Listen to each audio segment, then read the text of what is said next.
I started with about £1,200. I think I blew it after a few months. And then I took out a 10 grand loan.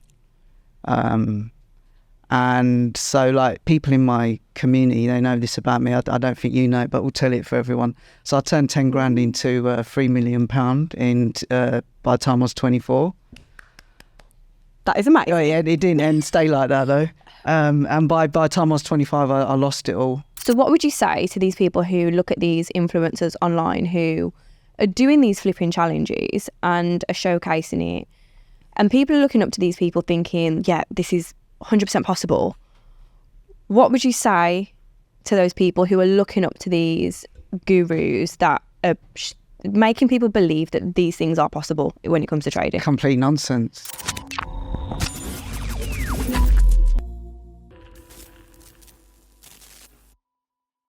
Hey guys, and welcome back to another in-person Bespoke Trader interview. In this episode, we have a trader again from the UK, which we all know I love. So let's get straight into it. Hey! You all right, Mads? Nice to meet you. Nice to meet you too, finally. Yeah. So for everyone at home watching, would you like to give a quick introduction into who you are and where you're from? So I'm from UK, from Essex, born and raised. My name's Ryhan. Everyone knows me as a Euro trader. Been trading since I was 22 full time, so I'm 37 now. So 15 years. It's all I've ever wanted to do since uni. And yeah, parents supported me to get into it straight away. I didn't want to work for anyone, didn't want to answer to anyone, wanted to own my own time. And yeah, it's just a passion and a hobby for me now, and just on a journey. Amazing. Yeah. So it sounds like you had a great start. It was a good start, and then it all went very wrong, and then now it's good again. So we can start from the beginning if you like. Okay, I was going to say, let's start from the top. How did you get into trading? So I was actually 17 when I got into it, so I was introduced to trading by my uncle. So he had a friend that was trading, he got him into it, and then he got me into it, and we actually traded an account together. Didn't know what the hell we were doing. We were trading all sorts, like stocks, currencies, stock market, like S&P 500, Dow Jones. The stocks at the time I remember were like Research in Motion, so they owned BlackBerry, so because they were the phones back then. It wasn't Apple. So yeah, I had like mixed success, and then so I was in college sixth form at the time, and then just carried on practicing for 5 years. Did uni, did a degree in business economics, and then a master's in investment and finance. So originally I was going to go into investment banking. I wanted to be a trader. Then I thought, why trade for someone when I can just trade for myself? Like, it wasn't very popular then. Not many people, there weren't many retail traders. It's like your brokers, like I think you had IG and CMC at the time, were the big ones, City Index. Not many people were trading. They didn't know how to, didn't know what it was. So yeah, I sort of had 5 years of practice, and then at 22 years old, so this was 2008, and that was when we had the global financial crisis, don't forget. We had the crash. So it's probably That sounds like a great time to get into trading. trading. It's the worst time and the best time because you're going to go on a steep learning curve. Mm-hmm. So yeah, I started trading. I started with about £1,200. I think I blew it after a few months. And then I took out a 10 grand loan. And so like people in my community, they know this about me. I don't think you know, but we'll tell it for everyone. So I turned 10 grand into £3 million by the time I was 24. That is amazing. Oh yeah, it didn't stay like that though. And by the time I was 25, I lost it all. So I just basically had no risk management, no discipline. I was long on the S&P 500 at one point. I think it was like £10,000 a point. So yeah, I made like money really quick. It was mad. Like, I got to 100, 200k and then turned it into like 2 million and then sold on about 3 million. But I was adding on the way up. So I was just super leveraged. So as soon as we had a retracement, price came down a bit, it just wiped me out. And I was just watching it go down to 2 to 1. 800 grand, 200 grand. I was like, okay, it's going to go up eventually. Surely it ain't going to wipe me out. 100 grand, 10 grand, zero. and lost everything. So that's like, to this day, it's something like I think about every day when I wake up. And then I just went into like bit of a spiral, really. Was in the doldrums doing the same thing for like 5-6 years, trying to flip accounts, thinking I can make big money quick, taking out more loans, payday loans, borrowing from my mum and dad, like all sorts, and just blowing account after account. Because I thought I could replicate the success, and I just didn't learn the lessons from the first time. So I was just in denial, really. So yeah, that was like my journey from 2008 to sort of 2015, I would say. And then I thought, okay, you can't keep doing this, because I'd lost, by that time, no one believed in me anymore, only I believed in myself. So I'd lost support from, obviously, like I was living at home at the time then still as well, and family, parents were obviously like, get a job, need to get a job, this, what you do now is not stable. I was like, but I know I can turn this around. Yeah, my main message is, if anyone's struggling, because most people do in this game, it's not easy, it's not get rich quick, it's get rich slow, if at all. So you need to work on your risk management, your discipline, you need to know what you're doing, you need to journal. That was a game changer for me, the journaling. So yeah, around 2015, I started looking at Elliott Wave. So originally I was a Fibs guy, I just traded Fibonacci retracements. And then I started on Elliott Wave, and I found that was too subjective for me. I wanted somewhat more objective, more rules-based.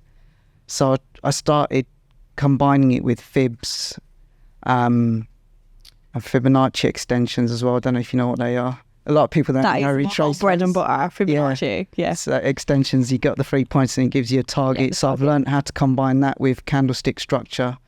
And I call them tram lines. People think, why do you call them tram lines? They're trend lines. It's because they're not trend lines. They're actually drawn to specific labels that I have.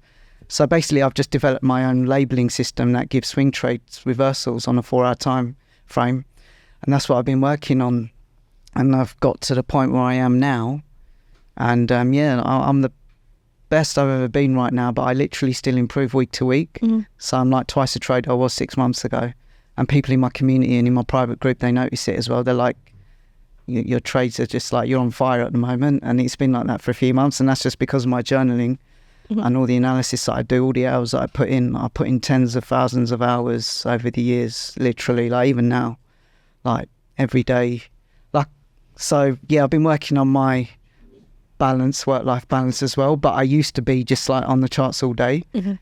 At night time till 2-3 in the morning. So now I've like taken a step back, because I'm a lot more comfortable with my system now, where I'm at. And yes, just wanted to share my knowledge with like the Twitter world. Didn't know what FinTwit was when I started. So I started Twitter in February 2021, and was just sharing charts every day, Euro USD analysis, and just grew my following organically like that. And then got into the prop space in May. I think I took my first challenge. That's when I started, so only 2-3 months ago. So because I knew I had a strategy that worked, I thought, okay, well, why not leverage it? And we are where we are now.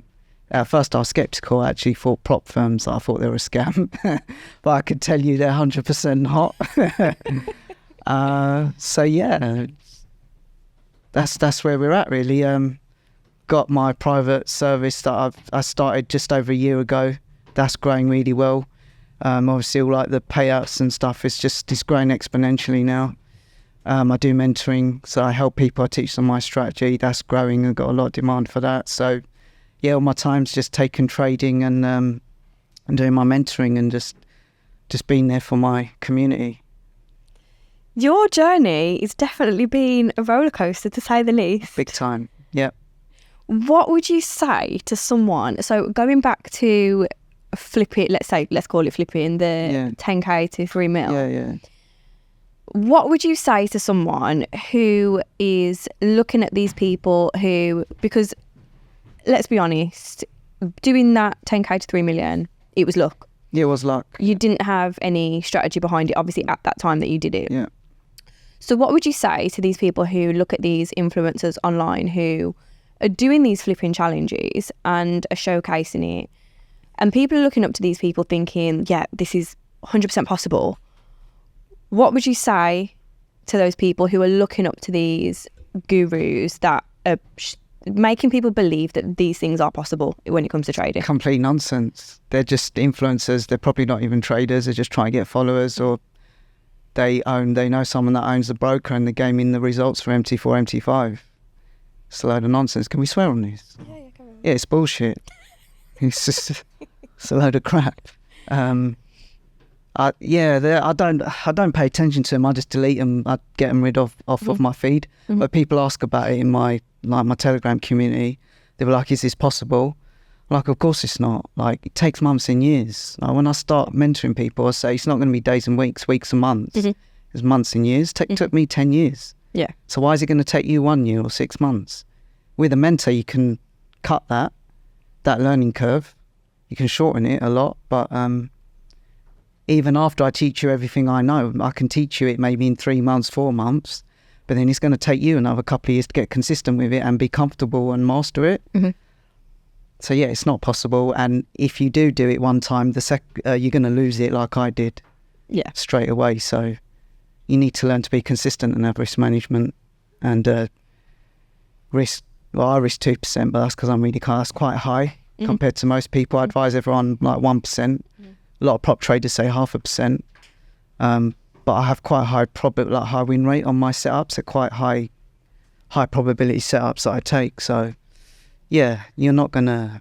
What are these challenges that you're talking about? What are they from? What are they starting to and what are they trying to get to? It's becoming a big thing. I'm noticing on Twitter. A lot of people that it's a lot of people that come from the IG world. So they come from Instagram.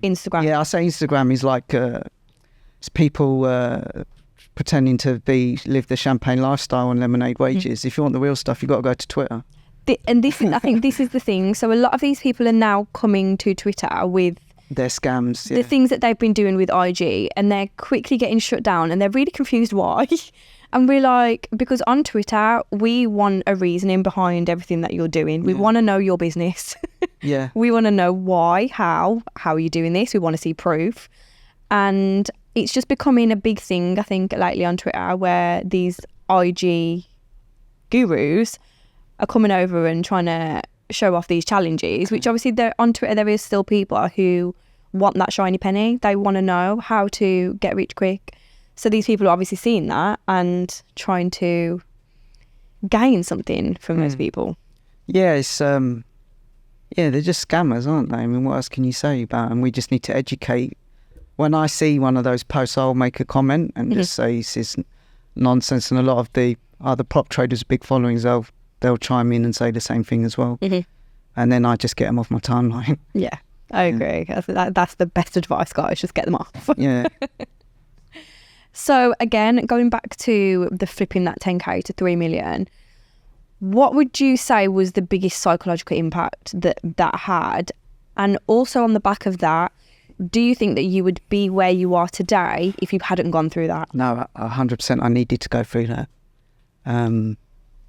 So what was the first part? What was the biggest psychological impact of going from 10k to 3 mil and then losing it all? Yeah, you just think, firstly, you're just stunned because you're like, what have I done? My life was set for generations.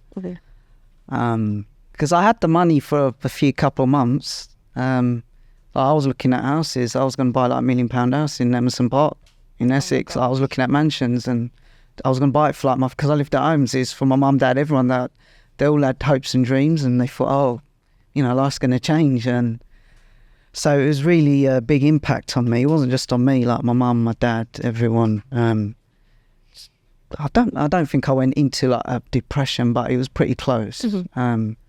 So then I thought, I need to live up to this. I need to try do it again because I've let down all these people and I've let down myself. But that was the worst thing because that dragged on, that prolonged that bad period for many more years because I was trying to replicate that. So don't do that.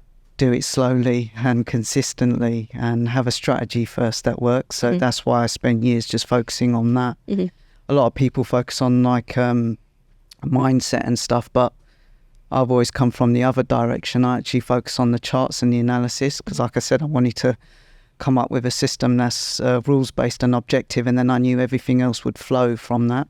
So everything's actually built into my system, like my risk management, my stop losses, my profit targets. So it forces that discipline. So yeah, it was just psychologically, it was very bad. I was in the doldrums for years and I didn't change anything. I was just doing the same thing. So if you're on a losing streak, change and journal. That's what changed the game for me. It was the journaling. As soon as I started doing that, my trading just went from level to level to level. And I still journal now every weekend.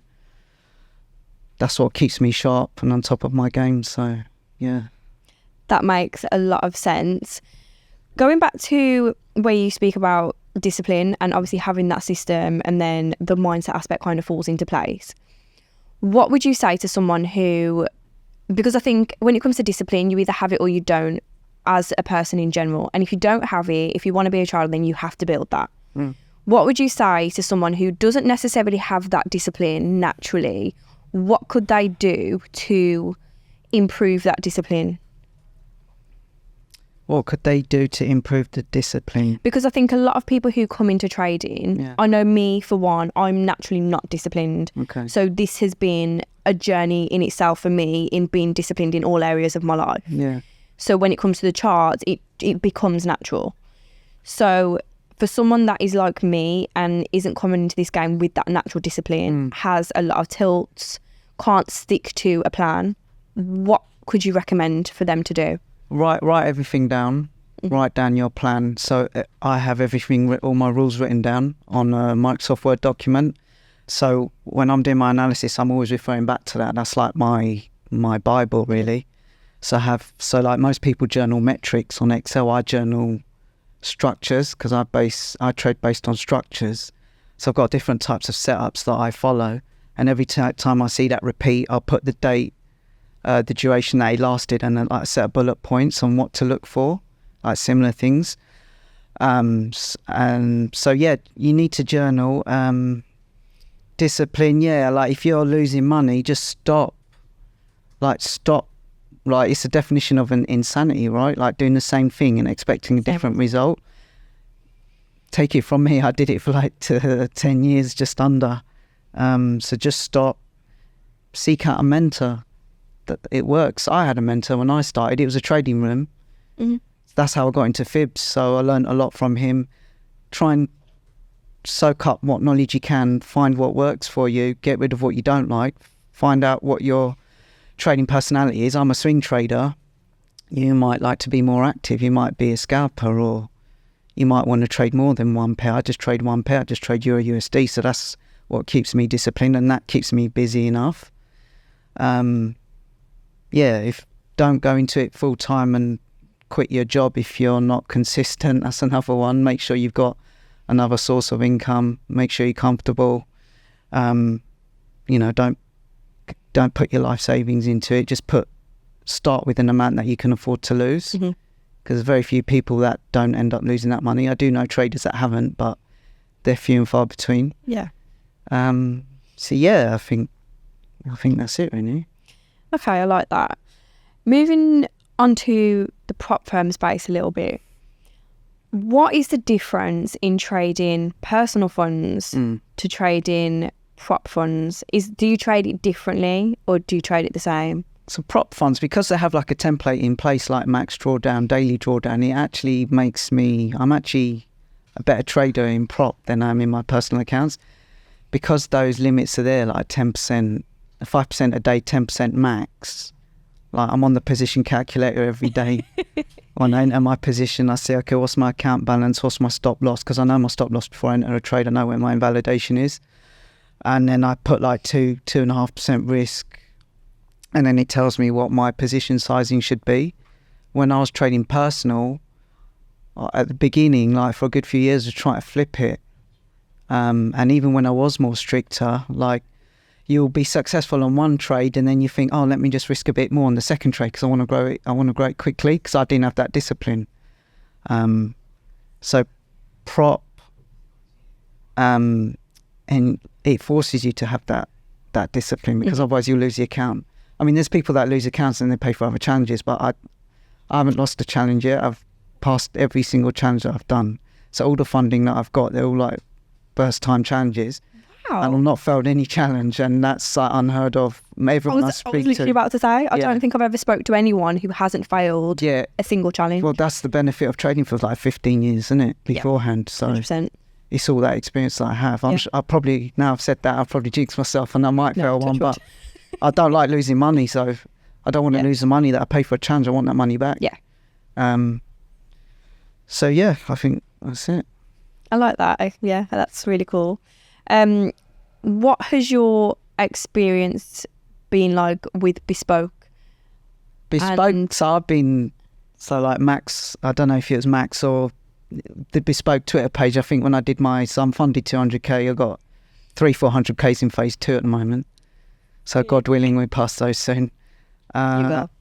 So yeah, I think like phase 1 I passed like in a day on a swing trade, and I tweeted like, Bespoke, just passed phase 1 in a day. Has anyone ever done this before? Because I thought, no one's ever done it, but they were like, you'd be surprised. Yeah. Because a lot of people do pass in a day, but then they might fail phase 2, or they'll get funded and then they lose the account. But I passed it in like a day. Phase 2, I can't remember how long it took. Wasn't much longer, a few days, maybe a week. And then got funded. Yeah, so in terms of the experience, really good. I really like the auto close feature when you hit the profit target. I really like the instant credentials, get the credentials straight away. Just easy, just flows, everything's quick. Like I never had to contact customer support, so that's the best thing I can say.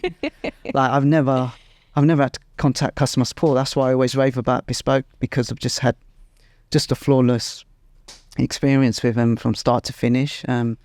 So yeah, I had a really good experience in the challenge, passed it quickly and then got funded and had 2 payouts. So I got 1 payout after 2 weeks and then another payout just recently after another 2 weeks. So, and that's on a 200k account, made like over 10% each time. So that's 20% in a month. Sticking to my strategy, my rules. So there's not many people you hear that do that. No, so definitely not. Someone's working. What was the payout process like? Yeah, really quick. First time processed it in the day, I got the money by the evening. Second time processed it, got the money the day after. And then they reset your balance and then you can get going, yeah, and you get your certificates after the balance is reset. Yeah, really good, really good. Cool. I love that. So we do have some questions from Twitter. So Okay. I'm going to have a look at what we've got. So the first question that we have is, how many trades roughly per week or per month do you take for those swing trades that you take? And what is your average stop loss in pips? So I don't have an average stop loss in pips. I have an RR that I use based on, so when I get a confirmation entry, I use 1 to 1.77 RR. Mm-hmm. So that determines my stop. That's my invalidation level. Specific. Yeah, that's through back testing. So it is very specific, and you can only use that if you know the structures and the candles, the rules and everything is all objective. Mm-hmm. So yeah, like I've got charts going back fully labelled up 4 years back to 2019. So that there's no gaps in my charts. If you see my charts, it goes from one structure to the next. So average number of trades, it can be anywhere from like 1 to 4 trades a week. I'd say that's the range. Okay. I take what the market gives me. If it gives me 1 trade, it gives me 1 trade. If it gives me 10, it never does. If it were to give me 10, I'd take 10 trades. And the number, so pips, it depends because like now the market, Euro's been in a big range. So we're going up 100, 400, 500. Summer market. Yeah, no, now I've been saying everyone, August is choppy, so scale back, take half-size positions, trade less, take profits quicker, because August and December, every year, worst times to trade, consolidation. Mm-hmm. And then as soon as you come out of that, deploy your full capital again. So that's what I've been advising everyone now, just scale back. So yeah, average, I don't have an average stop number of pips on stop loss. An average number of trades, anywhere from 1 to 4 per week. Mm-hmm. I think that's always the best way to go about it as well. Like in the beginning of my journey, it was all pips. Everyone's talking about pips. And then it was only like 4 years ago when I basically transitioned to, okay, right now we need to think about percentages. Yeah. Because pips are all well and good, but when you are working out your risk management, it all comes down to percentage. Yeah. And obviously the percentage gain on the account. So yeah, I think percentage. Yeah, I just want to say to everyone, like, don't aim for a pip target per week or per day. 100%. Don't say, oh, I want to make 20 pips a day or 100 pips a week or 100 pips a month, because then if you're not near that target, you're going to force a trade and you're going to lose. You're not going to stick to your rules anymore. And before you know it, you're just going to be in like a string of losses. So I literally just trade on setups, and what it gives me. And I know over a period of time, I have a positive expectancy. Most people don't know their stats. They don't know that. So they're just gambling. So when they're trying to force a trade, they're like, oh, Ryhan, can we get in? Or shall I? I'm like, be patient. There's always another trade around the corner, especially with the Euro USD. It's the most liquid market in the world. That's why I trade it. It's the most technical pair you can trade. So that's why I just stick to that. And people think, oh, how can you make money just trading one pair? Well, one proof. I don't need to trade anything else. So I've been doing that for years. So yeah, I know you trade Euro Yen. Euro Yen, that's all I trade. Is it? Yeah. Okay. Literally, yeah. It's transitioned over the years. I used to trade GU and GJ. Yeah. I've traded USD for Euro USD for a little bit, but Euro Yen is kind of what fits my strategy. Like I trade fibs, heavily fibs, support and resistance, trend lines here and there, candle structure. That is literally my strategy.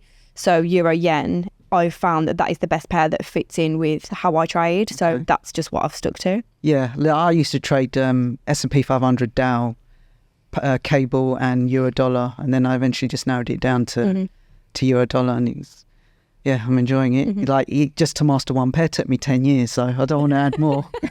Because nothing trades like the Euro. I look at a cable chart and it's like, you just need super wide stops, and it just doesn't look very technical to me. But obviously there's some strategy out there that will work on it. Yeah, 100%. It's all down to an individual as well, however you trade and whatever works for you. Yeah. So definitely. So we'll take another question from Twitter. Oh, okay. We've got one here that you have already kind of answered the question to, but if anyone is interested, you can plug yourself a little bit.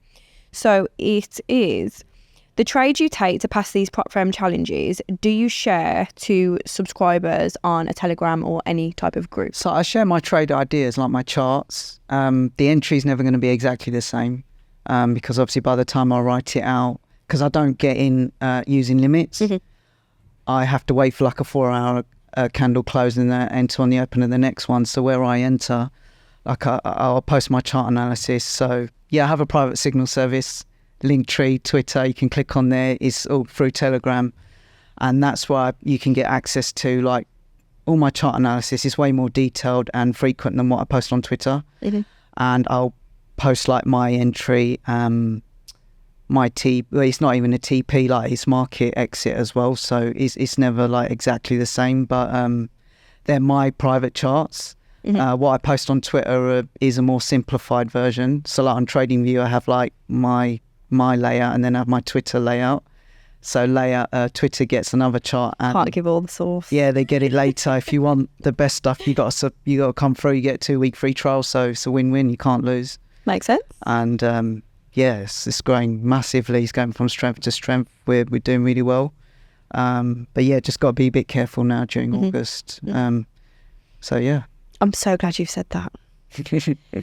If you were to start your trading journey again, how would you go about it? What would you prioritise when learning, and what are some things you would do differently? So I would have started journaling from the beginning.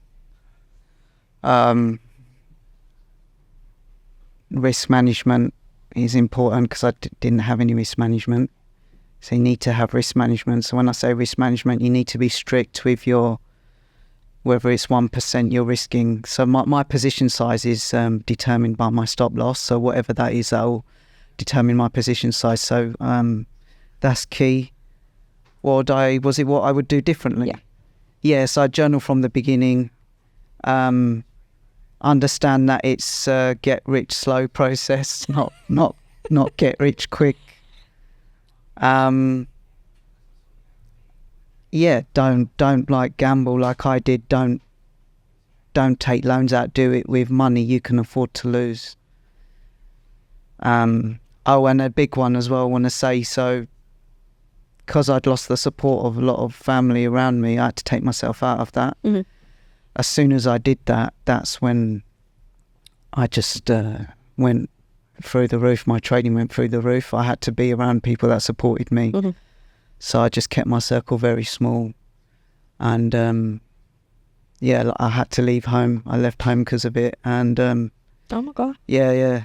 So that's when everything changed for me. So yeah, take yourself, if people aren't supporting you, you need to take yourself out of that. You need to have people that support you and just be focused. And I always believed in myself. So, everyone can do it. Everyone can do it. That's my message. You can become successful. And that was actually going to be the last thing that I asked. Okay. What would you say to someone who is about to begin their journey as a trader? Yeah. What is the best advice that you could give them?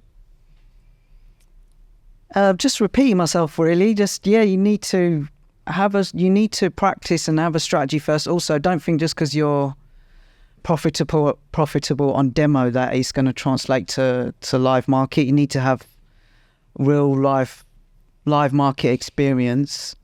Make sure you're on top of your risk management, so your position sizing, your stops. You have a full set of rules written down. Your journaling, trade with money that you can afford to lose. Just have people that support you. Also, it's important to have balance in your life. That's another thing I've been working on. I never had any balance in my life before. Now I'm still working on it, but I'm a lot better than I was. I never used to sleep. I used to sleep 3-4 hours a night. I don't recommend that. Yeah, I was just thinking about markets all the time. So yeah, that's something I've been working on. So have a vice. So my vice is the gym. I like to go to the gym.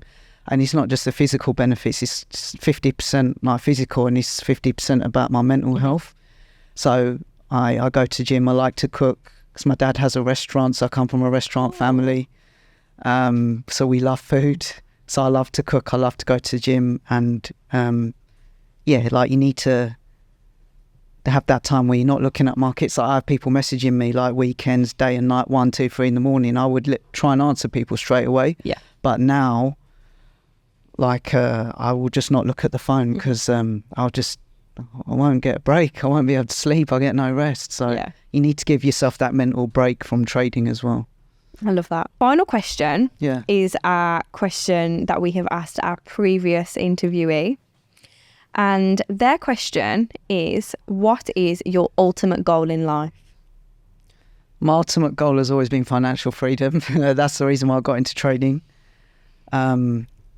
Ultimate goal in life, like to get married. I'm looking to get married at the end of the year, so that's a big goal of mine. Congratulations. Thank you. And just to be able to have a family, provide for them, give them a good life, really. That's why I'm doing this. I'm not materialistic or anything. Just want to keep building my funding. Hopefully get to 2 million. The goal was 1 million, so I'm on 800k at the moment. But just keep building the funding up from prop firms. And to get married and start a family and you live happily ever after. Aww, that's it, really. That's so humble. Yeah. I love that. An actual genuine human. We're not robots, guys. Well, thank you so much for coming on. That was amazing. Again, as I always say, I think that is going to give people a lot of value. Your journey has definitely been a roller coaster. It has. So yeah, guys, as always, thank you for watching. Please make sure you like, comment, subscribe and hit that bell so you don't miss any of our videos, and we will be back very soon. So what is your question for our next guest?